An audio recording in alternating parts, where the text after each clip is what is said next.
Spider hunt. Spider hunt! You find that thing, you make sure that it's done. Welcome to MsMojo, and today we're counting down our picks for the top 10 funniest New Girl episodes. Why are you cradling me like a baby, friend? This is not how guys of my generation hang out. Well, whether or not Santa's real, it's just nice to have something to believe in. Did you just say whether or not Santa's real? Oh my god! Oh my god! For this list, we'll be checking out everything from the initial Craigslist ad to the final eviction on the television sitcom. Leave us a comment below. But remember, keep it polite or else jar. Number 10, Elaine's Big Day. What about today? Just today. You get me full on crazy.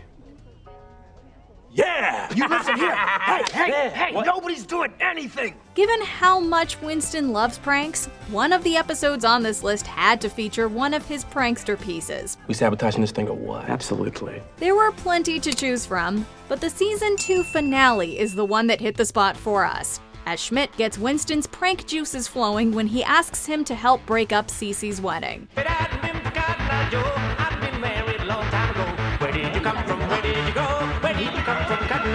Throw in Nick and Jess having a heart-to-heart about the state of their relationship, learning that Cotton Eye Joe is Nick's jam, and Taylor Swift is the eponymous Elaine, and what's not to like here.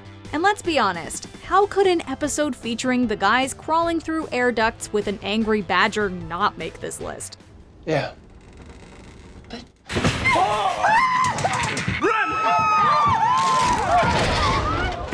Number 9, Cooler. Look how handsome I look. That is a woman's coat. This coat has clean lines and pockets that don't quit. This episode doesn't just feature Nick and Jess's first smooch, but one of the great first kisses in sitcom history. Good night, Nick. Good night. Well, actually, while the lip locking is great, it's the lead up to it that's so fantastic. A naughty game of true American leads to Jess and Nick in a room together with a crowd outside chanting, "Kiss, kiss, kiss." Kiss, kiss, kiss, kiss, kiss, kiss! Okay, let's just do this already. Just kiss me. For a season and a half, we watch the will or won't they play out between these two, and then in this 15th episode of the second season, they basically give us a full episode of will they or won't they. What? You can't kiss with your teeth. Okay, I can't. Well, you can't try to kiss me like a joker and expect- let me out of here! Multiple false starts, weird faces, and an awkward countdown eventually lead to Nick out on the ledge of the building. Help me! I made a very bad mistake! No! Somebody open this window! Help! And just when we think it's not gonna happen. Number 8, The Box. It'd be a good time to start a bank account. Yeah, or I could just flush it down the toilet. Not really the same thing, but If you had a box full of bills and you inherited $8,000, what would you do? Most of us would use that money to pay off the bills, debt collectors, loan sharks, IRS, and our friend.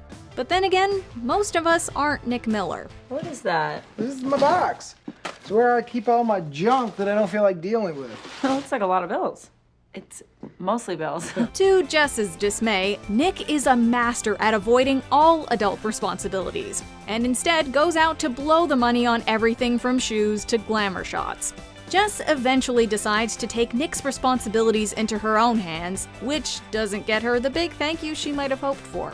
This episode also features one of the all-time great Nick Miller quotes, as he proclaims that he will not pay taxes or serve on a jury until... You've never once done jury duty or paid your taxes. Not until gay marriage is legal everywhere. Number 7, The Story of the 50. Someone's personalized condoms just came in the mail. Hey! Jar! $20! This episode takes a deep dive into Schmidt's world and centers around his largest ever contribution to the oh-so-awesome douchebag jar. $50 in the douchebag jar? Absolutely, man. Why so much? I feel like it should actually be more in the 100, 200 range. $50 might sound like a lot for the general Schmidt douchery, but when we find out what he did this time, it definitely feels like, to quote Jess, a discount. The episode flashbacks through Schmidt's 29th birthday celebrations. What's up? 29? 29? Can you please not tell anybody I just did that? That feels embarrassing. From the loss of his party bus, to the new party bus that Jess puts together at the last minute, to the sweet moment of friendship that precipitates the $50 move. Schmidt, why are you looking at me like that? Such a good episode. We'd put $50 in a jar to watch it again. Hey, Nick. No! Jar, Schmidt, jar! Number 6, Spider Hunt. Just a little Spider, there it is! I just saw it! Get off the table. Do the spider hunt. Fawn can't see you like this. There it is, it's right there. It's licking its lips. This season 4 episode doesn't do much to advance any of the main stories or characters, but not every episode has to do that. But it does need to be funny, and Spider Hunt is very funny. As the title suggests, the episode centers around the gang hunting down a spider in the apartment due to Schmidt's fear of the 8-legged creatures. I can hear it. I can hear it building its house. Building its sticky, deadly house that you can never leave. Building it with its ass. In one of the side stories, Jess tries to get Winston to tell her who Cece likes in the loft, and when he denies it's Schmidt, she assumes it's Nick. Does Cece like Nick? Cece, like... No. You guessed it. How you did that? This leads to the funniest moment of the episode when Jess asks Nick about his feelings for Cece, and he thinks she's talking about a new popcorn machine for the bar. Fine, you wanna know my biggest concern? My biggest concern is the smell. The smell? The smell of it. Yeah, and it's not Cece's fault. I mean, they all smell. I've told her that. Number 5, Menzies. I feel like I want to murder someone and also I want soft pretzels. You'd think that centering an episode around the central character's PMS would be a bad idea, but in the deft hands of the New Girl writers, it's a top 10 episode.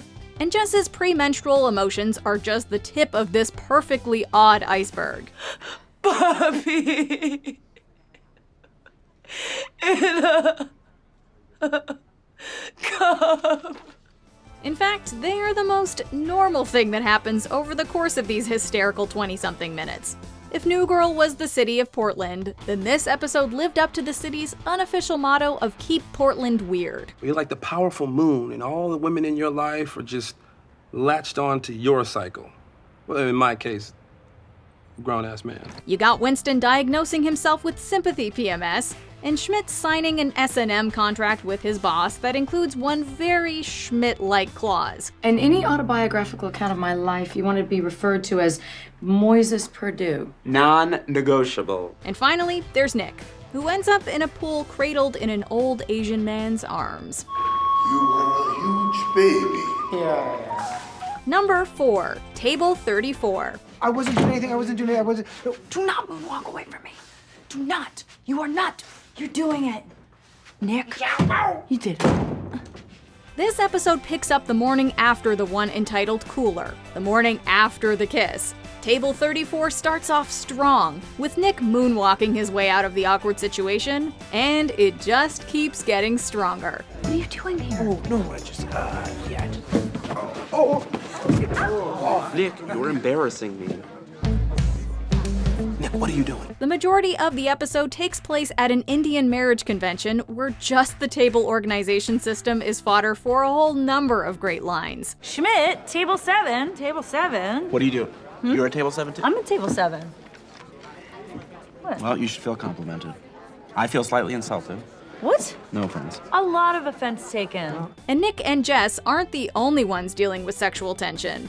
The reason the guys are there in the first place is because Schmidt was trying to stop Cece from finding a match other than himself. I'm a squirrel. You're my nut.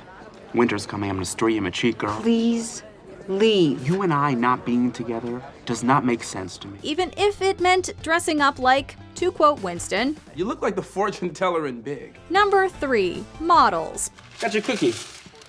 What, you have like an extra? No. As per the title, there are so many great moments revolving around models and the idea of models in this episode. From Jess trying to dress up to fit in with Cece and her model friends, to taking over for a hungover Cece modeling at a car show. It's happening.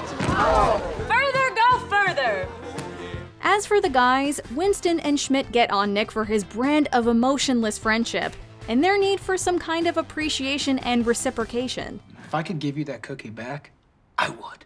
Nothing would make me happier than to throw it up, mash it into cookie shape, and shove it down your throat. You want to mama bird me the cookie? As Seinfeld once told Elaine, Look to the cookie, Elaine.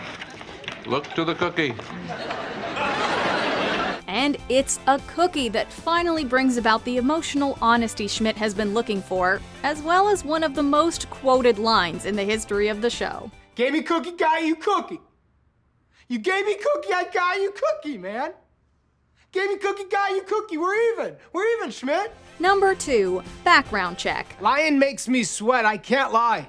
It's why I don't play poker or talk to pregnant ladies. This episode puts Winston front and center as a real character and not just the secondary weird other roommate. Although we love that guy too. A few kind words, know me for a long time. Yeah. It's your boy, Winnie the Bish. Oh! I have to go to the bathroom. The episode title refers to the home inspection and background check that Winston must pass as part of his police academy training. And while we obviously know that things aren't going to go smoothly, the fact that it's Jess who's hiding drugs in the house is a funny surprise. Might have ruined Winston's chances of being a cop. Well, we can cry about that later. We are gonna take the drugs now, or we're gonna go flush them, all right? What are you doing? Come on, help me. Pick up the drugs, Jess. I think that the meth entered my bloodstream through my boob skin. That's not a thing. That's not how drugs work. Especially considering what kind of drugs they are. Okay, it's actually just aquarium rocks, but Jess thinks it's meth. Nick not being able to lie without sweating is LOL, and we also get a genuine heartfelt moment of Jess and Winston friendship that grounds this top-notch episode. I've never seen someone sweat so much in my life. It looks like your body is crying. What are you hiding? Distraction! Okay. You're a tough cookie. Before we unveil our top pick, here are a few honorable mentions. No Girl. While the cat's away, the mice will play. Nick uses the loft as an Airbnb while Jess has got jury duty. You're cracking. Take your 15. We're cracking. Nuts, you weak-handed moron! Hey. Who also is our cherished guest here. Injured. Nick reevaluates his life after hurting his back playing football. Nick Miller from the streets of Chicago, 'cause players play like they do, like they did. Say it's all. 'Cause the ballers ball in the hood, 'cause he's Chi-Town hustle. Virgins. Flashback to each of the characters' first times. Oh, this leaf is so slippery. Where are you? I can't see.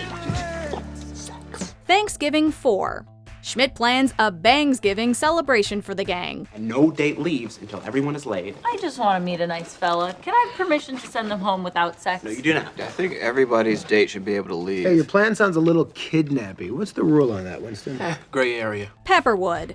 Nick goes undercover as Julius Pepperwood. How you guys doing? I'm Julius Pepperwood. Not now. I'm an okay? ex-cop, ex-Marine. I'm here to learn how to write short fiction. Oh, okay, Julius. Just take a seat and I'm from Chicago. Thin crust pizza? No, thank you. I'm from Chicago. Before we continue, be sure to subscribe to our channel and ring the bell to get notified about our latest videos. You have the option to be notified for occasional videos or all of them. If you're on your phone, make sure you go into your settings and switch on notifications. Number 1, quick hardening cock. It's by you right This now. little piggy went to... this little piggy went to my... 4 episodes after the kiss, Nick and Jess are finally dealing with the attraction that's been lingering since Will They or Won't They became They Did. It begins with Nick trying to be a take charge man. You know that there's a separate compartment to put the soap in? And by take charge, we mean washing his clothes and possibly taking a vitamin. But it's enough to have Jess swooning, and the double entendre laced trip to the hardware store is pure new girl gold. Long shafted drive drill? New nut wrench? Our old nut wrench is bad. Quick hardening cock. You don't want to wait forever for that cock to hard. In other news, Cece's recent engagement has left a hole in Schmidt's heart that he tries to fill with a state-protected lionfish. Although it takes a jellyfish sting to the face for him to realize this. Right there, I see something. Lionfish! Son of a...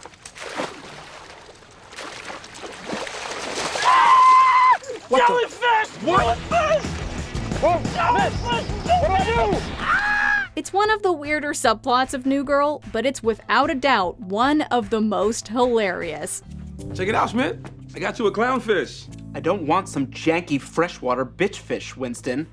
Do you agree with our picks? Check out this other recent clip from MsMojo. And be sure to subscribe and ring the bell to be notified about our latest videos.